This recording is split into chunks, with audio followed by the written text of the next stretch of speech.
Ich weiß ja, dass ich Scheiße gebaut habe und das alles, es tut mir ja auch wirklich leid. Aber ich konnte nicht anders. Soll ich jetzt vielleicht noch Mitleid haben? Ihr habt doch nie Zeit für mich gehabt. Nie war Hör einer für auf! mich da. Sag mal, du scheust wohl vor keiner Geschmacklosigkeit zurück, was?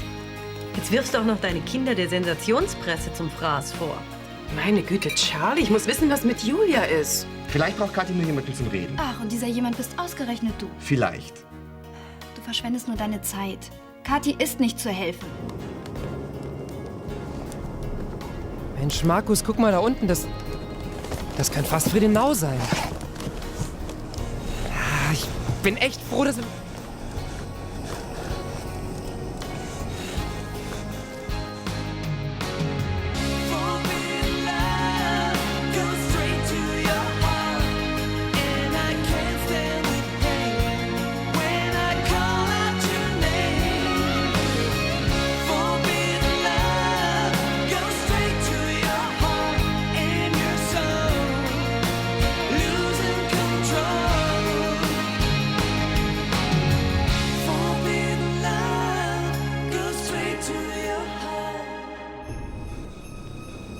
Ich will runter. Schnell.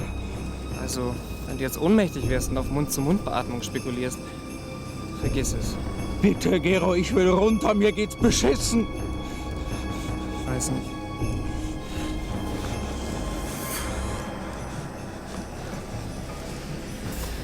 Okay, erhöhter Puls, kaltschweißige Hände. Sag mal, kann es sein, dass du Flugangst hast? Ich weiß nicht, was daran komisch sein soll. Eigentlich nichts, nur dass es zu dir passt wie die Faust aufs Auge. Was soll das denn heißen? Ja, du bist ein Mensch, der alles beeinflussen und kontrollieren will. Weil du weder beim Fliegen noch beim Ballonfahren alles unter Kontrolle hast, kriegst du Panik. Gero, können wir jetzt bitte runter? Kein Problem. Allerdings dauert es eine Weile, bis wir unten sind. Das ist aber ein Notfall! Auch der Notfall ändert nichts daran. Wir müssen langsam absteigen. Hey, komm. Wir schaffen das schon. Hoffentlich. Wenn du solche Angst vom Fliegen hast, warum bist du überhaupt mitgefahren? Ich halte eben mein Wort. Ich hab doch gesagt, dass ich alles tue, was du willst. Also, was sagst du dazu? Zumindest wissen wir jetzt, wann Kathi diese Unmenge von Kleidern gekauft hat. Ja, während der Schulzeit. Aber wenn meine Fräulein Tochter glaubt, dass sie mich an der Nase rumführen kann, dann irrt sie sich ganz gewaltig. Und was hast du vor? Ich werde erst mal dafür sorgen, dass sie regelmäßig zum Unterricht geht. Das gibt ja aber immer noch die Möglichkeit, während des Unterrichts die Schule zu verlassen. Es sei denn, ich setze mich mit ihrer Lehrerin in Verbindung und bitte sie, mich sofort zu informieren, sobald sie den Unterricht nur für 5 Minuten verlässt. Ja, das wäre eine Möglichkeit. Ich an deiner Stelle würde mir aber einen Kopf machen, warum sie das Ganze tut. Was soll sie für einen Grund haben, mein Gott? Sie hat Langeweile. Ach, aus Langeweile bestiehlt man doch nicht seine Mutter, schon gar nicht Kathi. Nein, da steckt mehr dahinter. Sie hat doch immer alles gehabt, was sie nur brauchte. Sie hat den Bezug zur Realität verloren. Schau sie an, sie läuft hier rum wie ein Modepüppchen und glaubt... Wenn sie ein psychisches Problem hat, warum habe ich nichts davon gemerkt? Hä? Weil du ihr auch nur bis vor die Stirn gucken kannst. Und gerade weil Julia nach intensiver Suche nicht gefunden worden ist, bin ich mir ganz, ganz sicher, dass sie noch lebt. Was weiß ich, vielleicht hat sie nach dem Badeunfall ihr Gedächtnis verloren und ist von einem vorbeifahrenden Schiff an Bord genommen worden. Oder Außerirdische haben sie entführt. Mein größter Wunsch, dass meine Schwester zurückkommt und deswegen auch eine Bitte an ihre Zuhörer. Wenn Sie Julia gesehen haben, dann melden Sie sich im Sender. Und Julia, wenn du mich hören solltest, dann komm bitte zurück nach Hause. Wir vermissen dich so sehr. Danke.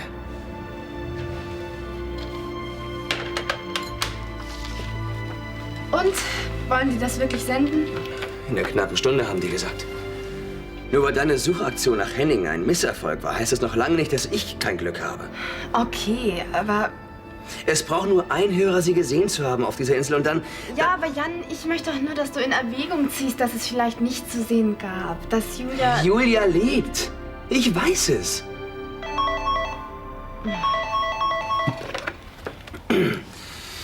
Jan Brandner? Wie heißt Ihre Sendung? Headline. Fälle, die Schlagzeilen machen. Das ist irgend so ein Boulevardmagazin im Fernsehen. Was kann ich für Sie tun?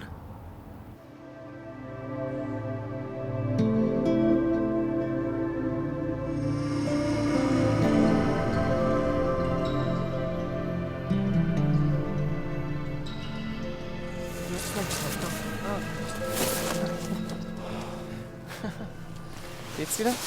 Es dreht sich immer noch alles, aber es geht schon besser. Ja? Gut. Dann lass bitte deine Finger von mir. Wieso das? Frag nicht so scheinheilig. Wieso scheinheilig? Woher weißt du das doch noch, der mich in den Arm genommen hat? Das habe ich aus rein medizinischer Notwendigkeit getan. Oder hätte ich dich etwa rausspringen lassen sollen? Dann hast du dir also Sorgen um mich gemacht? Ja. Na, wenigstens etwas. Weißt du? Naja, das bedeutet, dass ich dir nicht gleichgültig bin, dass du was für mich empfindest. Irrtum. Ich verliere nur ungern einen Privatpatienten. Von wegen. Meine Suchanzeige bringt nichts. Jetzt ist sogar das Fernsehen auf mich aufmerksam geworden. Du willst wirklich in dieser Sendung auftreten? Das kann nicht dein Ernst sein. Ja, warum denn nicht? Du, die haben eine riesige Einschaltquote. Da gucken auf einen Schlag ein paar Millionen Leute zu. Ja, vor denen machst du dich dann zum Deppen der Nation mit deiner Suche aufgrund von Visionen. Das ist doch egal. Ich habe Julia in meinem Traum gesehen, so deutlich, wie ich dich jetzt sehe. Elvis wird einmal pro Monat gesehen. Aber kein Mensch käme auf die Idee, ihn bei Hallo Melde dich suchen zu lassen. Das ist doch was völlig anderes. Ist es nicht? Und das weißt du doch auch. Ich weiß nur eins. Julia lebt und ich werde alles daran setzen, sie zu finden. Die einzigen, die du mit deinem Auftritt bei Headline finden wirst, sind wahrscheinlich ein paar durchgeknallte Teenager, die sich für Julia von Anstetten halten. Das Risiko muss ich eingehen. Du vielleicht. Und was ist mit Tim? Was glaubst du, wie der sich fühlt, wenn du in der Glotze nach seiner Frau suchst? Ziemlich beschissen, denke ich mal. Aber ich kann darauf keine Rücksicht nehmen. Julia lebt nicht mehr. Wann geht das denn endlich in deinen Schädel rein? Wenn man sie findet. Wenn ich sie mit eigenen Augen gesehen habe. Okay. Mach, was du willst. Geh zu der Sendung und erzähl von deinen Eingebungen. Wahrscheinlich bist du eh viel zu nervös und kriegst keinen Ton raus. Daran habe ich ja noch gar nicht gedacht. Solltest du aber. Könntest du morgen nicht mitkommen und mir moralischen Beistand leisten? Ich? Ja. Du hast doch in der Musikbranche öfter mit Leuten zu tun, die, die Lampenfieber vor Fernsehauftritten haben. Das schon, aber ich habe morgen leider keine Zeit. Scheiß Hausarrest.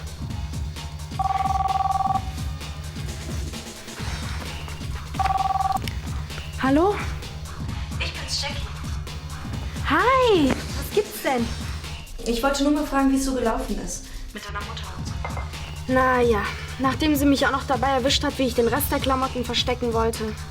Oh je. Ja, als ich sie in Ratschans Zimmer deponieren wollte.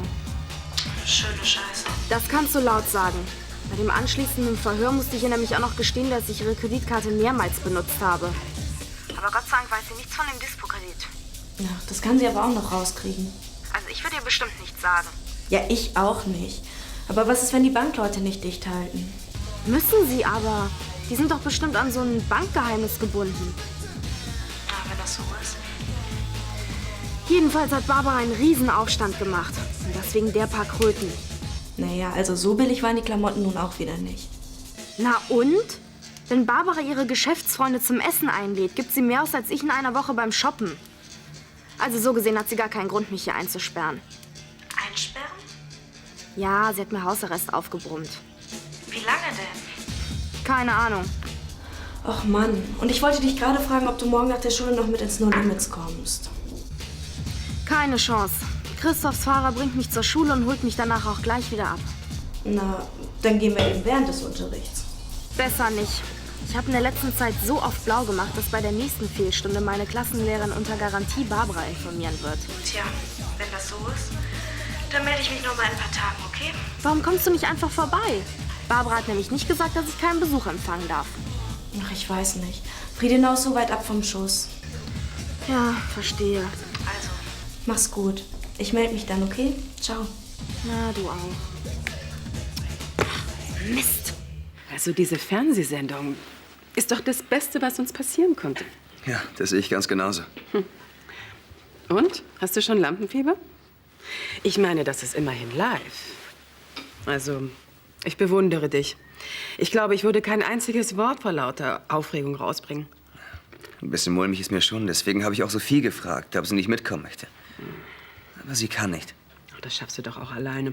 Eine gewisse Kameraerfahrung hast du schon von deiner Arbeit als Model. Das ist doch was ganz anderes. Mir wäre schon wohler, wenn ich jemanden um mich hätte, den ich kenne. Was hast du eigentlich morgen vor? Ich? Nichts weiter. Warum? Willst du nicht mitkommen? Ach, ich weiß nicht. Nur so, als moralische Unterstützung. Naja, solange ich nicht vor die Kamera muss. Warum eigentlich nicht? Ja, klasse. Dann komme ich morgen 2 Stunden vor der Sendung vorbei und hol dich ab. Jan? Ja? Ich habe immer noch nicht begriffen, was du mit diesem Bild vorhast. Ich will es morgen in der Sendung zeigen, dass auch jeder weiß, wie sie aussieht. Du denkst ja richtig mit. Ich nutze einfach nur jede Chance. Schlaf gut. Ciao. Du auch.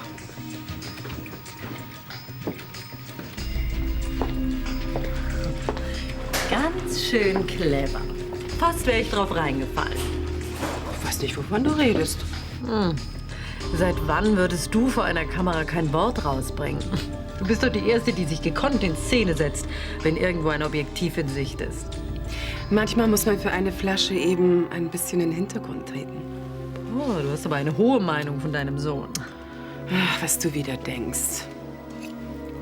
Ich rede von den Parfümflaschen, für die Jan werben soll. Natürlich habe ich schon über andere Möglichkeiten der Vermarktung nachgedacht. Aber der Dreh- und Angelpunkt beim Kleiderkauf ist die Anprobe. Und deshalb bin ich auch kein Freund von Katalogen und Teleshopping. Wie dem auch sei, ich muss jetzt leider los. Es freut mich sehr, Sie kennengelernt zu haben. Ganz meinerseits. Wiedersehen und schönen Abend noch. Danke. Wiedersehen. Tschüss. Richtig nett, deine Mutter. Ich habe das Gefühl, sie mag mich auch. Kann sein. Na, ich find's toll, wenn man zur Schwiegermutter einen guten Draht hat. Und ich finde, dass du den Bogen nicht überspannen solltest. Aber was soll ich denn machen? Ich liebe dich nun mal. Und wenn du ehrlich bist, musst du zugeben, dass du mich auch liebst. Wenigstens ein bisschen. Auch auf die Gefahr hin, dass ich mich wiederhole. Ich liebe dich nicht, okay? Dann bin ich also in diesen Ballon gestiegen und habe Höllenqualen durchlitten, ganz umsonst? Das hat dich niemand dazu gezwungen. Na toll. In Düsseldorf läuft eine Megaparty nach der anderen und ich sitze hier blöd rum. Ja. Hi. Wollt mal fragen, wie es dir so geht. Großartig, fantastisch, klasse. Sonst noch was? Naja, an deiner Stelle wird es mir wahrscheinlich genauso gehen wie dir. Ich habe keine Ahnung, was du meinst. Na, also ich habe mich immer echt mies gefühlt, wenn meine Mutter sauer auf mich war. Das ist dein Problem. Mir geht's, wie gesagt, hervorragend. Na, wenn das so ist, dann lass uns doch morgen zusammen ausreiten. Ach, auf einmal? Nachdem du mich früher wie eine Aussätzige behandelt hast? Aber ich... Was? Ich wollte dich nur aufmuntern. Darauf kann ich verzichten.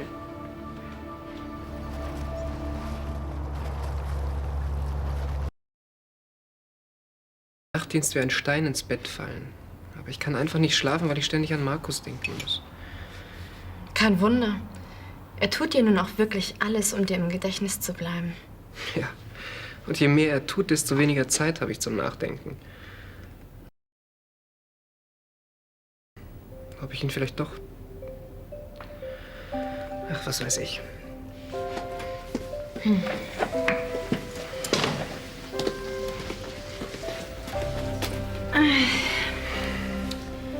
Du hast Angst, dass er dir wehtun wird.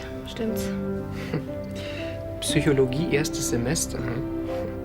Mein Gott, wir können uns auch über das Wetter unterhalten. Ist schon gut. Entschuldige. Vielleicht hast du recht. Vielleicht habe ich wirklich nur Schiss davor, dass es nicht klappen könnte. Nur, dieses Risiko wirst du ja bei jeder Beziehung eingehen. Egal, ob der Typ Markus heißt oder sonst wie. Ich glaube, das Beste ist, denkst nach, was du wirklich willst. von Markus zurückziehen.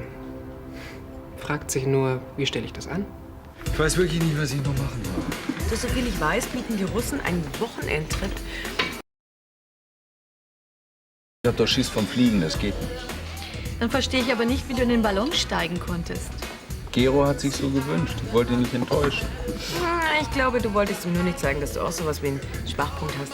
Ja, vielleicht auch das. Aber es ist auch wirklich zu blöd, dass ein erwachsener Mann Schiss vom Fliegen hat. Ob du es glaubst oder nicht. Seitdem ich weiß, dass du nicht Superman bist, bist du mir sehr viel sympathischer. Klasse. Das hilft mir aber bei Gero auch nicht weiter. Also, ich weiß da schon noch eine Möglichkeit, wie du Gero auf dich aufmerksam machen kannst. Lass ihn einfach in Ruhe. Wenigstens eine Zeit lang. Soll ich ihm vielleicht zeigen, dass ich keine Gefühle mehr für ihn habe? Nein. Was Gina sagen möchte, ist, dass du nicht mit einem Vorschlaghammer Werkzeug gefragt hast. Weißt du, ich habe Ramon damals auch ganz schön zugesetzt. Aber als ich ihn in Ruhe gelassen habe, da hat er gemerkt, dass da eigentlich jemand ist, der ihm fehlt. Das heißt, ich soll Gero einfach mal links liegen lassen? Du sollst natürlich nicht gleich wieder übertreiben.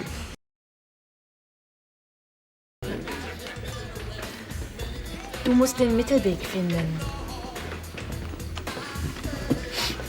Klar. Hätte ich eigentlich auch selber drauf kommen können. Wo willst du hin? Die goldene Mitte suchen.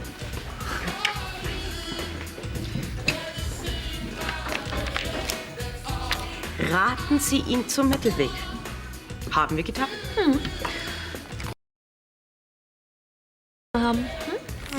Und dass es diese Briefkastentanten gibt. Nach der Intro hat sie dann gleich die 2 in Großaufnahme, ne? Okay. Okay. Ganz gut. Hallo? Entschuldigung. Ah, Herr Brandner, gut, dass ich Sie noch mal sehe. Ist Ihnen der Ablauf der Sendung soweit klar? Ja, bis auf die Frage, ob ich das Foto hier zeigen kann. Foto? Was denn für ein Foto? Hatten wir in der Generalprobe irgendwas mit... Also, lassen Sie sich das Foto von mir aus rahmen und stellen Sie sich auf den Nachttisch. Wir machen hier bewegte Bilder. Aber das ist ein Foto von Julia. Ich meine, wie soll man sie finden, wenn man nicht weiß, wie sie aussieht? Lassen Sie uns das mal machen. Sorgen Sie nur dafür, dass Sie vor Aufregung nicht umkippen. Ich mach das schon. Das sagen Sie alle. Und wenn da das Rotlicht angeht, haben Sie Faxhausen. Ich habe Ihnen doch gerade gesagt, das ist... Ich weiß. Na gut, ein bisschen nervös bin ich schon, aber ich bekomme das schon irgendwie in den Griff. Das ist die richtige Einstellung. Entschuldigen Sie die Störung. Alles in Ordnung, mein Junge? Ja. Dann mach dir mal keine Sorgen. So, Herr Brandner, und jetzt Abmarsch in die Maske, ne? Ja klar, wenn Sie mir sagen, wo die ist. Zeigen Sie bitte Herrn Brandner, wo die Maske ist. Herr Brandner, bitte. Ja, also wenn Sie wollen, kann ich Sie natürlich noch jederzeit in die Sendung einbauen. Nein. Wenn er nicht so rüberkommt, wie Sie sich das vorstellen? Ja, Sie werden das schon machen, Kono. Sie wissen doch, es gibt keine schlechten Gäste. Nur schlechte Regisseure. Ja, natürlich, das Angebot geht heute noch raus. Okay. Und viele Grüße an Ihre Frau Gemahlin. Ja, wiederhören. Was ist denn nun schon wieder passiert? Weißt du, wo ich... der Bank. Und jetzt rat mal, mit wie viel Kathi meine Kreditkarte belastet hat. 2.000, 3.000? 10.000 Mark. Was? Ja, und es kommt noch besser.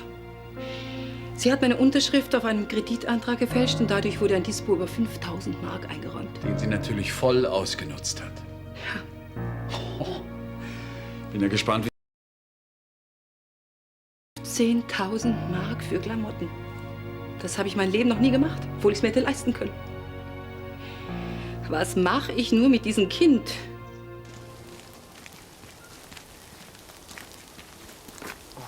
Nicht schon wieder. Hallo. Hi. Ja, schönen Tag noch. Was soll das denn jetzt wieder? Folgst du mich und dann rennst du an mir vorbei, als wenn ich gar nicht da wäre. Na, also wer hier wen verfolgt, müsste erst noch geklärt werden. Wie bitte? Na, du bist mir doch nachgegangen. Ja, weil du mir in den Park gefolgt bist. Ich wusste überhaupt nicht, dass du hier... Du hast nicht gewusst, wo ich bin. Na, das wäre das erste Mal. Du, ich bin rein zufällig hier. Ich wollte nur ein bisschen spazieren gehen.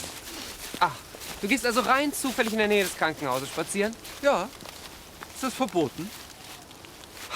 Okay, machen wir es doch einfach so. Ich gehe in die Richtung und du gehst rein zufällig in die Richtung. Einverstanden? Einverstanden.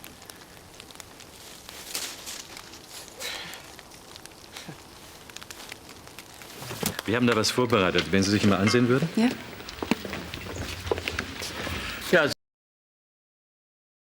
Ja, die Redakteurin unserer Sendung. Dann wollen wir mal. Mats ab.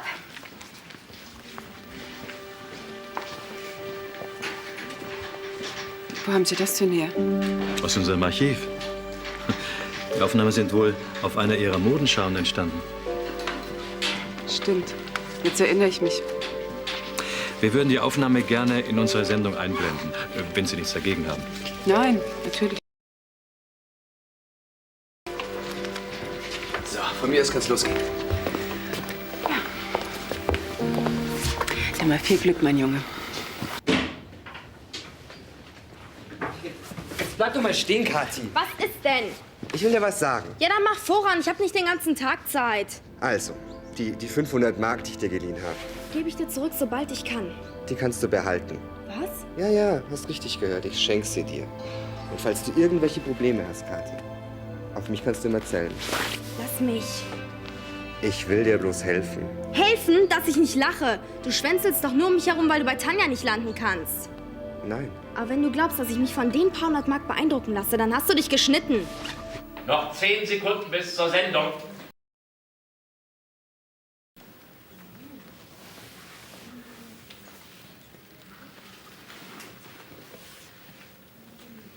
Drei, 2, 1.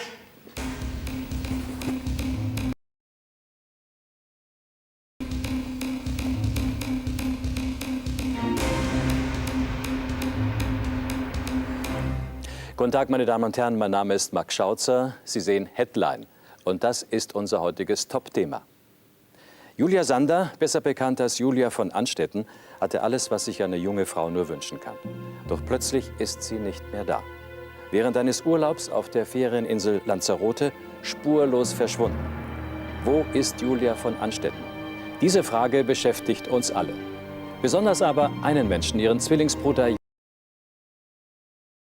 da lebend gesehen hat. Headline fragt, Herr Brandner, was ist geschehen?